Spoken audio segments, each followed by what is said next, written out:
आज की इस वीडियो में मैं अपने बॉडी सिम्टम के विषय में बात करूंगी और ख़ास करके टेम्परेचर के विषय में क्या चेंजेज आए जब मेरी अवेकनिंग नहीं हुई थी और जब मेरी अवेकनिंग हो गई तब दोनों में क्या चेंजेज आए, यही आज मैं बात करूंगी। और ख़ास करके मैं ये बाहरी तौर पे मैं बात करूंगी, ना कि चक्रा वगैरह के बारे में बात करूंगी, ठीक है। तो उसके लिए मैं अलग से कभी वीडियोस बनाऊंगी। तो आज मैं सिर्फ बाह्य तौर पे मेरे बॉडी में क्या क्या चेंजेज आए और क्या क्या मुझे परेशानियां थी और क्या सिचुएशन करंट में अभी है, वो सब कुछ मैं आप लोगों को बताऊंगी, ठीक है। तो देखिए, सबसे पहले तो मुझे बहुत सारी चीज़ें बाद में पता चली हैं। जब ये जर्नी एंड हो गई तब मुझे अपने बारे में सब कुछ पता चल पाया है कि क्यों मुझे ठंड लगती थी, क्यों मुझे गर्मी लगी, क्यों ऐसा हुआ, क्यों वही सब कुछ चीज़ें एंड में पता चली। और सबके साथ ऐसा ही होता है, सबके साथ कुछ अलग नहीं होता है, ऐसा सबके साथ होता है, ठीक है। क्योंकि इस प्रेजेंट मोमेंट में जब आप रहते हो तो आपको कुछ भी पता नहीं चलता है। तो मेरे साथ भी ऐसा ही कुछ हुआ। और जब मुझे जर्नी के विषय में पता चला तो वो काफ़ी बहुत लेट से मुझे पता चला जर्नी के विषय में, ठीक है। तो उससे पहले से भी मुझे बहुत सारे प्रॉब्लम थे, लेकिन मुझे लगता था मैं किसको बताऊं और कौन सुनेगा और कौन समझ पाएगा मेरे प्रॉब्लम। और जिसको भी मैं बताती, जो भी मेरे घर में जो लोग थे वो लोग कहते थे ये सब नॉर्मल है, ये सब नॉर्मल है। तो इन चीज़ों को मुझे लगता था कि ठीक है, जब लोग कह रहे हैं तो होगा, नॉर्मल ही होगा। तो इस तरीके से मतलब इसको इग्नोर किया गया एक तरीके से कहिए तो, ठीक है। तो चलिए, अब मैं जहाँ से मुझे याद है और जितना मुझे पता है, जब तक का मुझे याद है, जो समझिए एक तरीके से कि जितना मुझे याद है वही चीज़ मैं आज आप लोगों को बताने वाली हूँ। तो देखिए, मुझे बचपन से ही सर्दी जुकाम बहुत होता था। एक तो ये समस्या थी, ऊपर से जब मेरी अवेकनिंग के पहले मेरे ना साइनस की बहुत ज़्यादा समस्या थी। मेरे नोज़ जो है ना वो बंद रहते थे और मैं इस समस्या से बहुत ज़्यादा ग्रसित रहती थी। और रात में उठ करके मैं परेशान हो जाती थी, सिर दर्द हो जाता था उसमें बहुत ज़्यादा, साइनस में बहुत ज़्यादा सिर दर्द होता है और सिर दर्द रहता था। तो ये सब समस्याएं मेरे साथ थी और मैंने बहुत सारा इसका ट्रीटमेंट लिया, तो उसका कुछ भी असर नहीं होता था। नाक में तेल डालना, फिर नेती करना, आयुर्वेद से मैंने सीखा था नेती करना, वो भी कुछ असर नहीं किया। हाँ, बट थोड़ा सा रिलीफ ज़रूर मिलता था। और मैं बहुत ज़्यादा बाम वगैरह सब लगाया करती थी ताकि मेरा जो नाक है वो खुल जाए।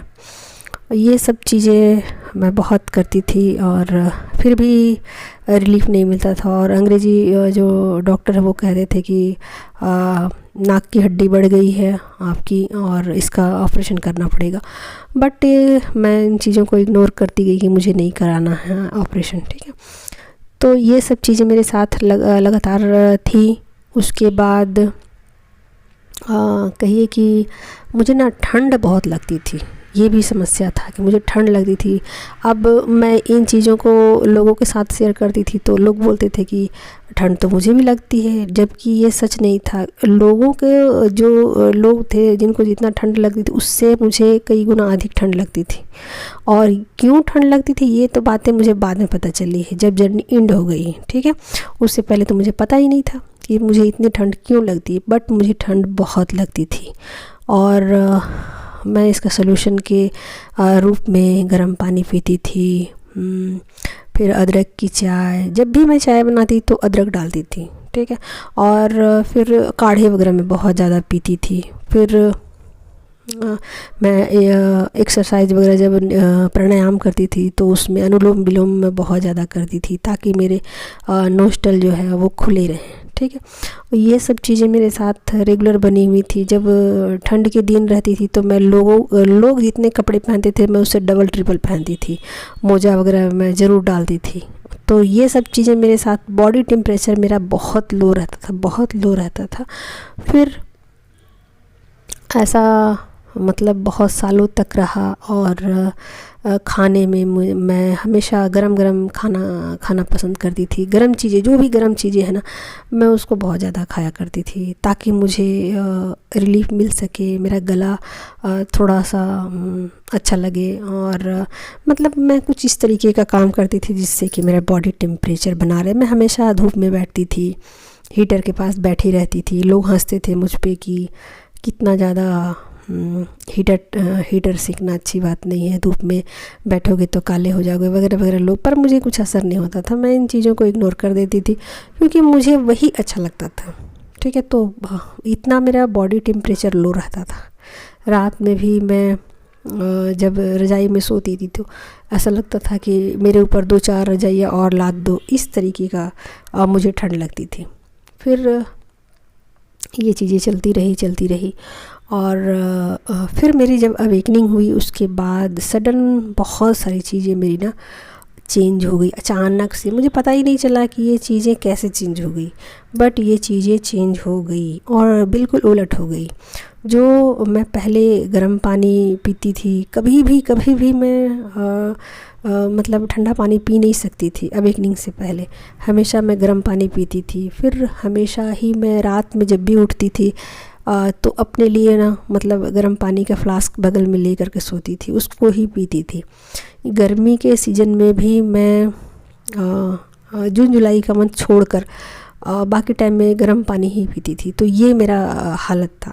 और जैसे ही मेरी अवेकनिंग हुई, अवेकनिंग के जस्ट बाद मेरे बॉडी टेम्परेचर में बहुत ज़्यादा चेंजेज आए और मैं बिल्कुल ठंडी ठंडी चीज़ें खाने लग गई और मैं बिल्कुल फ्रिज का पानी पीने लग गई। मेरे जो नोस्टल थे बिल्कुल क्लियर हो गए, बिल्कुल कहीं से भी मुझे ब्लॉकेजेज नहीं फील होते थे। और मुझे लगता था कि अब मुझे प्राणायाम करने की ज़रूरत नहीं है।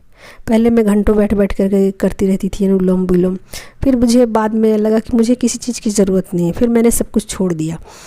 उसके बाद पहले मैं गरम गरम वो चाय वगैरह पीना पसंद करती थी। बाद में मुझे ये सब चीज़ें अच्छी नहीं लगने लगी। और जब भी अगर मान ले, अब तो मैं चाय नहीं पीती हूँ, लेकिन मगर मान लीजिए कि मैं कभी पी भी लूँ, कभी जिससे होता ना शौकिया तौर पे पी भी लूँ, तो मैं अब इलायची डाल करके पीना पसंद करती हूँ, ना कि अदरक डला हुआ। ठीक है, तो ये मेरे बॉडी सिम्टम जो है ना, टेम्परेचर का चेंज आया और उसके अनुसार से आदतें भी बहुत सारी मेरी चेंज हो गई। और क्या चेंजेस हुए, मैं पहले गर्म कपड़े पहनती थी, अब मैं कॉटन के कपड़े पसंद करती हूँ, ढीले ढाले कपड़े पसंद करती हूँ और जो रिलैक्स करे मेरे बॉडी को, कूल करे, इस तरीके का। हमेशा एसी में बैठना पसंद करती हूँ या पंखे में बैठना पसंद करती हूँ। पहले मैं ऐसा नहीं कर पाती थी। फिर और क्या चेंजेस आए हैं, अभी मैं फ्रूट ज़्यादा लेती हूँ और पहले मैं जैसे कि घी पराठे वगैरह मुझे काफ़ी अच्छे लगते थे। तो ये सब चेंजेस मेरे खाने में भी आए और अब मुझे बाम वगैरह कभी लगाने की ज़रूरत नहीं पड़ती थी, अब पड़ती है। मतलब पहले मैं बालों में हमेशा सरसों का तेल लगाती थी ताकि मेरा बॉडी का टेम्परेचर सही रहे, और बॉडी में भी सरसों का तेल और बालों में भी सरसों का तेल पहले मैं लगाती थी अवेकनिंग से पहले। अब मैं बिल्कुल उलट, अब जो ठंडे तेल हैं, खास करके अब नारियल का तेल मैं अपने बालों में, बॉडी में लगाती हूँ। ठंडा खीरा खाना पसंद करती हूँ और फ्रूट खाना पसंद करती हूँ और शरबत, ठंडा शरबत जो है उसको मैं पसंद करती हूँ। तो मेरे बॉडी टेम्परेचर में काफ़ी चेंज आया। और फिर अभी करंट में बताऊँ तो मेरा बॉडी टेम्परेचर ना तो ठंडा है और ना ही गर्म है। बिल्कुल अभी जैसे आप सोचिए कि जो बाहर का इन्वायरमेंट है बस वैसा ही है, मेरा बॉडी उसको रिएक्ट नहीं करता है। मतलब अगर गर्मी है तो लगेगी गर्मी, अगर ठंडा है तो मतलब ठंडा लगेगा। ऐसा नहीं है कि मेरा बॉडी टेम्परेचर जो है उसके अगेंस्ट लड़ाई कर रहा है या फिर उसके अगेंस्ट जा रहा है या फिर उससे अपोजिट कुछ रिएक्शन दे रहा है, ऐसा कुछ नहीं है। तो मुझे यही फील हुआ कि इस जर्नी में बॉडी टेम्परेचर भी बहुत ज़्यादा फ्लक्चुएट करता है और बहुत ज़्यादा चेंजेज आता है। और क्यों हुआ, कैसे हुआ, ये सब बातें मुझे अब पता लग रही है। क्योंकि पहले फेमनाइन जो होती है जब तक अनअवेकन रहती है वो मून की एनर्जी में होती है, और जब फेमनाइन जो अवेकन हो जाती है तब वो सन की एनर्जी में आ जाती है, और इसी वजह से ये बॉडी टेम्परेचर में चेंजेज आते हैं। और चूँकि वाटर की एनर्जी पहले फेमनाइन में बहुत अधिक रहती है जब वो अनअवेकन रहती है, और जब वो अवेकन हो जाती है तो फिर उनकी एनर्जी बैलेंस हो जाती है, और मतलब वाटर की कंटेंट उनमें कम हो जाता है। तो इस तरीके से उनका जो बॉडी टेम्परेचर है ना उसमें चेंजेज आता है।